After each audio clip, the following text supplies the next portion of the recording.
The sea keeps its secrets, and for 70 years the Gulf of Finland kept one of the most stubborn of them, a Soviet submarine that rose to the surface in a firelit night, sent a final message under gunfire, and then vanished into the dark.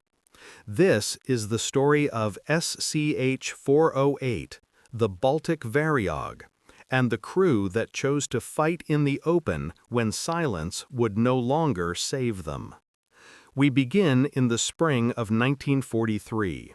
The Eastern Front is a maze of stalemates and sudden shocks. In the north, the Baltic is a closed box. German and Finnish forces have sown the Gulf of Finland with minefields, nets, and patrol lines designed to keep Soviet submarines bottled near Leningrad.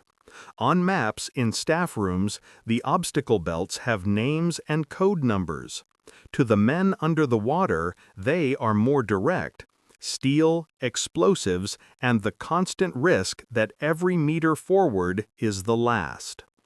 Shch-408 is a Shchuka-class diesel-electric boat, a medium submarine of the X-BIS series, 57 meters from bow to stern, 6 torpedo tubes, 4 forward, 2 aft, 2 45mm deck guns that seem almost ceremonial on a modern submarine, but will matter later.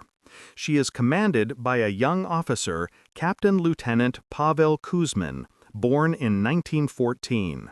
The crew are men of the Baltic Fleet, trained in tight quarters and tighter routines: chart, battery, ballast, periscope sweep, charge when you can, drift when you must. Early May. Shch-408 leaves Kronstadt and threads westward through channels known to Soviet navigators and known, unfortunately, to the enemy. The objective is brutally simple: get out from the Gulf of Finland into the Baltic proper, where the submarine might strike German supply lines running between Scandinavia and the Reich. The path is brutally complicated: multiple mine barrages, anti-submarine nets, patrol craft, aircraft, and the ever-present danger of running down your batteries while you hide beneath layers of cold, trapped, brackish water. For days, the boat creeps and waits. Mines detonate in the distance. At least one explosion is uncomfortably close. A fuel tank may be jarred, and oily slicks begin to bleed to the surface, the kind of unintentional signal that draws enemy eyes the way a flare does. The crew ration air and energy. The hull ticks and groans as it settles to the seabed between moves. Inside, temperatures and CO2 rise. Men grow dizzy in the stale atmosphere, voices thin. Each time the periscope breaks the surface, there are shapes on the horizon: low, ugly silhouettes of enemy barges and patrol craft, sometimes the crosshatch of aircraft overhead. May 22, 1943. Near the low, flat island of Vaindlo, Vaikavane, the Little Sound, now Estonian waters, the submarine's endurance reaches its limit. Batteries are dangerously depleted. Air is thin. The minefields ahead have not yielded to stealth. To recharge is to surface. To surface is to be seen. There is no good option left. Kuzmin makes his choice. Compressed air roars through ballast tanks. The boat rises, water streaming from the casing. Hatches thump open. Cold wind slams across the bridge. Enemy craft are closer than anyone hoped. German fast barges, diesel-fumed, armed with 75mm and 20mm guns, are already angling in. Somewhere beyond them, airplanes begin their runs. On this submarine, under these conditions, the radio cannot speak under 10 meters of water. If the Baltic Fleet is to know what is happening, the message must go out now, while exposed. The deck guns are manned. Ammunition boxes are dragged into place and pried open with numb fingers. The first radio operator keys a call. A second stands by with a slip of paper. Somewhere in the fin, a petty officer shouts bearings. The sea turns to splashes and ricochets. Heavy shells slam the casing. Light rounds stitch the rails. A signal is sent, concise, almost clinical. Attacked by ASW forces. I have damage. The enemy prevents recharging. Request aviation. My position, Vaindlow. The words cut through interference and distance to reach the Baltic Fleet. The vocabulary is standard. The context is not. In that moment, the crew is visible to friend and foe at once. On the open deck, the 45mm guns answer. It is an improbable duel, a submarine designed to hunt with torpedoes, fighting like a patrol boat. But it is also deliberate. On the surface, the antennas work. On the surface, you can bring human eyes to bear, identify the line of the barrage, and find the seam that might let you live. For 10 minutes, some accounts say a little less, some a little more, the Shch-408 trades fire with multiple enemy craft. The left side gun hammers at a barge closing on that bearing. A plume on the enemy suggests a hit. The submarine takes several in return. Around the conning tower, jagged holes appear where 75mm projectiles have torn through steel and flesh. Down below, engineers fight a second battle. Valves are spun. A compressor struggles to breathe life into a battery bank that is never going to see full charge today. A chief listens to the hull with the palm of his hand, the way carpenters listen to a beam. Somewhere aft, a rating coughs blood and tries again to pass a shell up the ladder. Under fire, Kuzmin orders the boat down. It is not a surrender, it is a shift of battlefield. The submarine slips beneath the surface, still under the enemy's flag-bearing sky. In the darkness below, the crew goes to work with a methodical calm learned in drills and paid for in fear. They shut hatches, check seals, and set to the grim arithmetic of oxygen remaining and damage sustained. The enemy above drops patterns of depth charges. The sea heaves and thunders. Each blast hits like a hammer. Dust falls from unseen ledges, piping sings, lights flicker and settle. Through the night and into the next day, the men of Shch-408 try to keep their boat alive on the bottom. They listen for intervals between explosions. They attempt to shift trim, to force air where it should not go, but must. At the surface line, enemy craft idle, listening with hydrophones, dropping explosives, waiting for the bubble and sigh of a boat that cannot stay forever.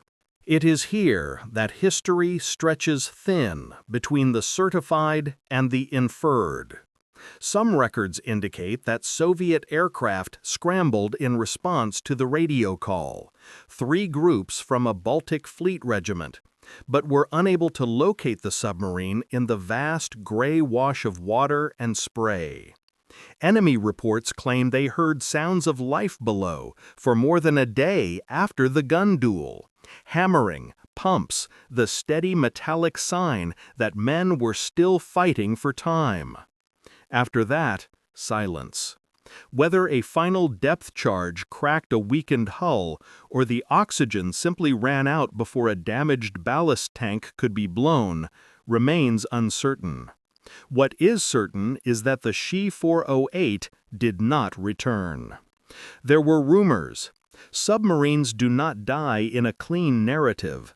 They vanish, and then memory fills the gaps. Some said she broke through, struck enemy shipping, and was lost later. Others placed her far from the Gulf.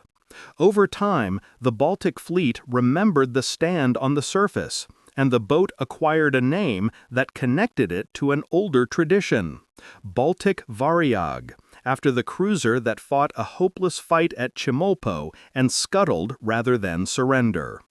In Leningrad, a street would be named for her commander, Podvodnika Kuzmina Street, decades later. In the years immediately after the war, honors were complicated. Documentary loss, the fog of contested reports, the politics of memory. One claim that has appeared in several accounts is that Kuzmin was posthumously appointed an honorary officer of the Order of the British Empire by the Allies. What is not in dispute is that at home, formal Soviet decorations lagged far behind the stories people told at kitchen tables and in veterans' rooms. Status of specific foreign and Soviet awards: contested. Accounts exist. Archival confirmations vary.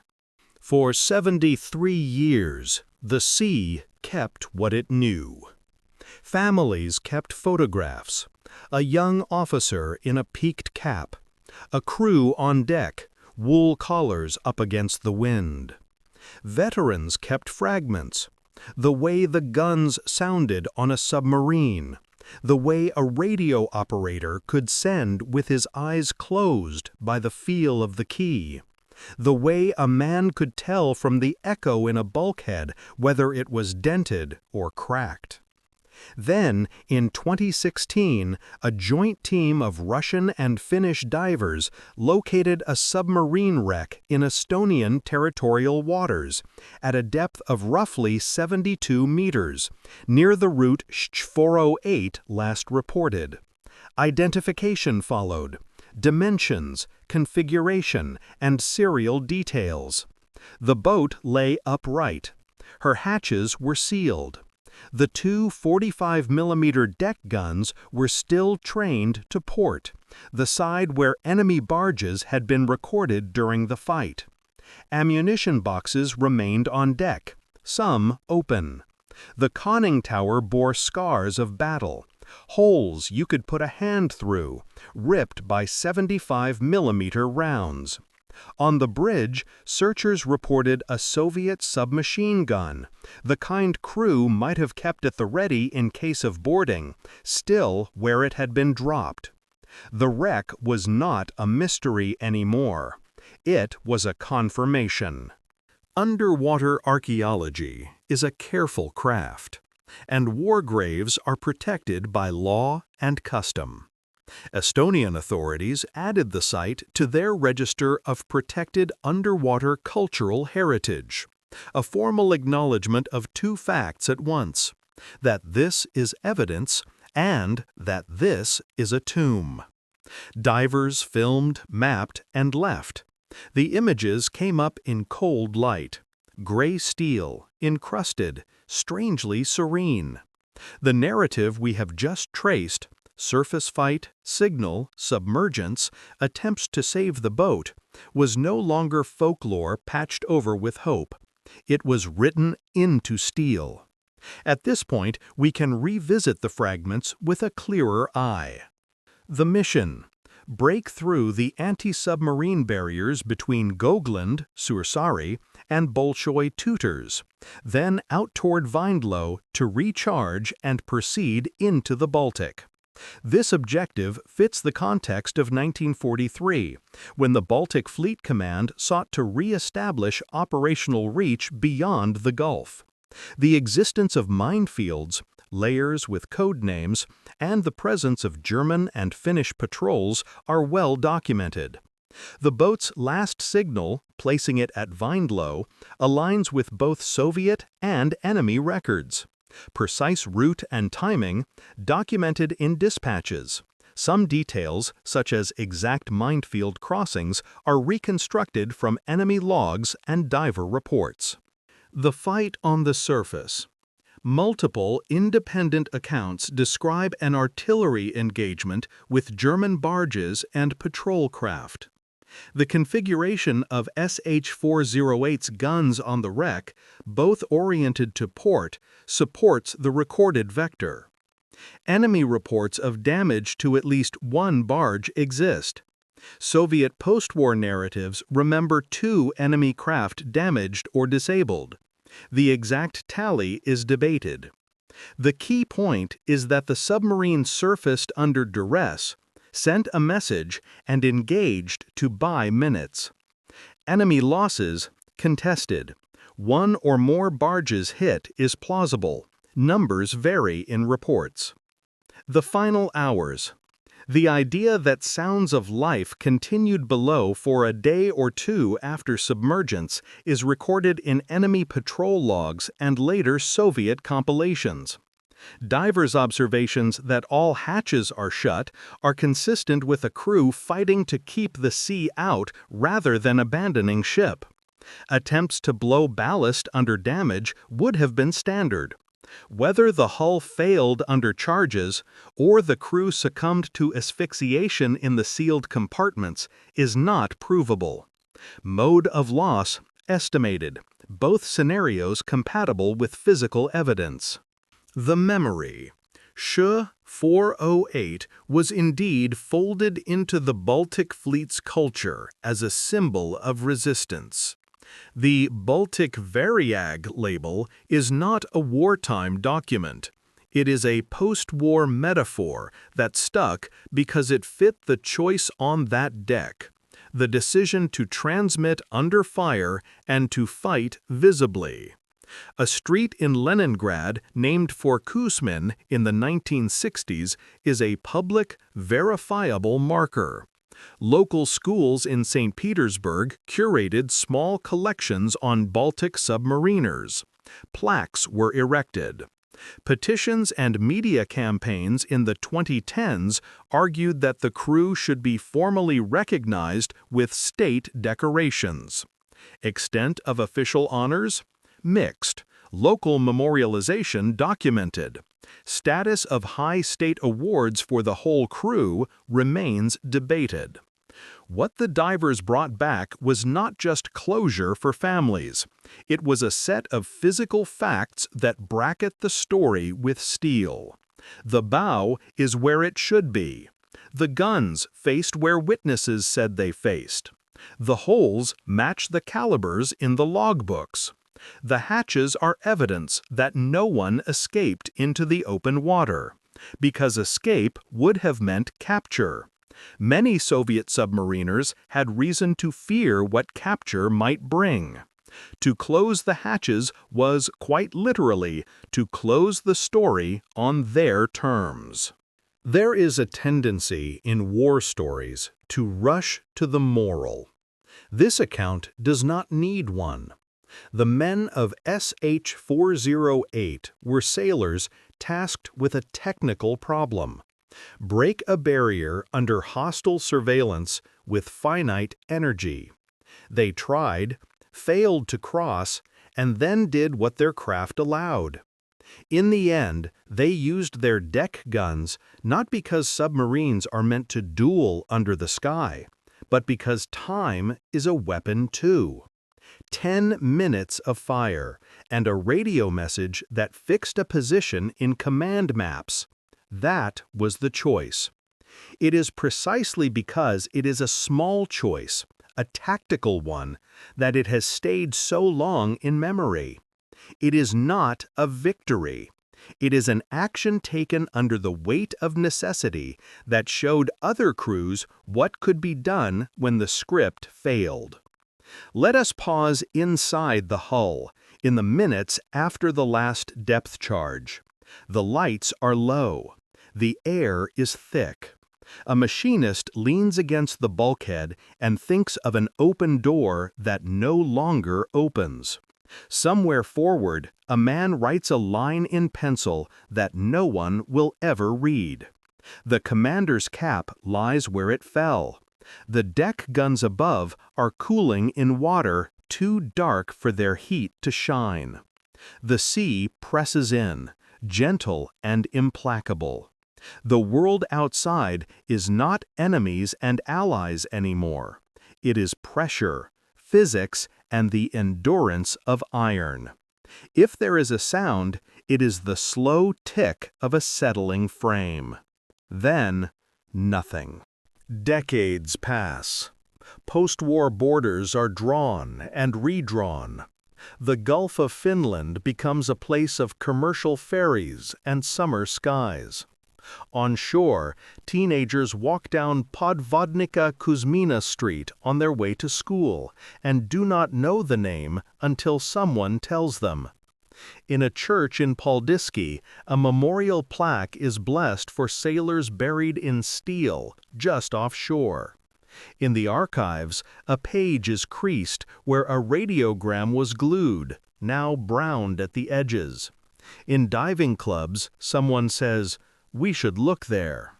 When the camera lights pick up the hull at 70+ meters, the ghost returns to the map. For researchers, the wreck answers questions. For families, it offers the dignity of place. For the rest of us, it turns the story from the suggestive to the solid. We can stand on a pier and point. It is there. We can say that a specific group of men in a specific machine made choices that a different sea, decades later, allows us to verify. If you look for operatic endings, the Baltic does not oblige. It gives you a wreck with guns frozen to port and a ladder scarred with salt. It gives you evidence that the crew closed their hatches and stayed with their boat. It gives you the position the radio sent at 1943's edge of breath.